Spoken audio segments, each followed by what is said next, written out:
लोगों से कहना चाहता हूं, कम मेक इन इंडिया।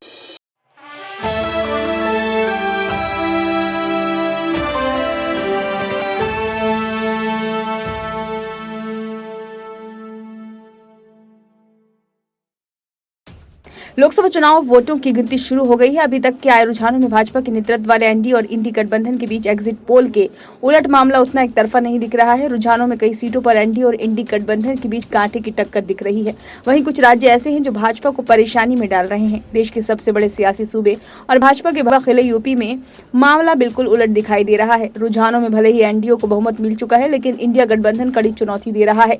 कांग्रेस के लिए भी अच्छी खबर इस चुनाव में सामने आ रही है। कांग्रेस की सीटें रुझानों में 100 के पार जाती दिख रही हैं।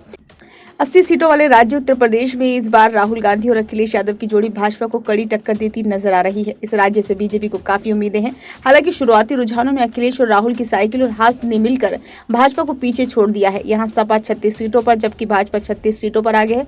वहीं कांग्रेस 7 सीटों पर आगे है। अमेठी, मैनपुरी, रायबरेली सीट से भाजपा पीछे चल रही है। यदि देखा जाए तो सबसे बड़ा उलटफेर फिलहाल यही होता दिख रहा है कि पिछली बार भाजपा को यहाँ 62 सीटें मिली थी, लेकिन इस बार वो इस आंकड़े से काफी पीछे दिख रही है।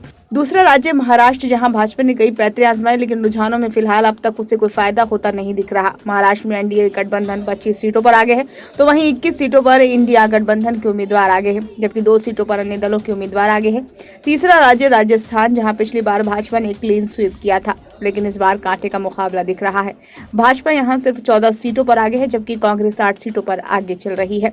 इस राज्य से भी भाजपा के लिए अच्छी खबर सामने आ रही है। रुझानों में भाजपा और कांग्रेस में कड़ा मुकाबला है। यहाँ दोनों ही पार्टी 5-5 सीटों पर आगे चल रही हैं। पिछली बार भाजपा का सभी सीटों पर कब्जा था। ब्यूरो रिपोर्ट, नई दिल्ली।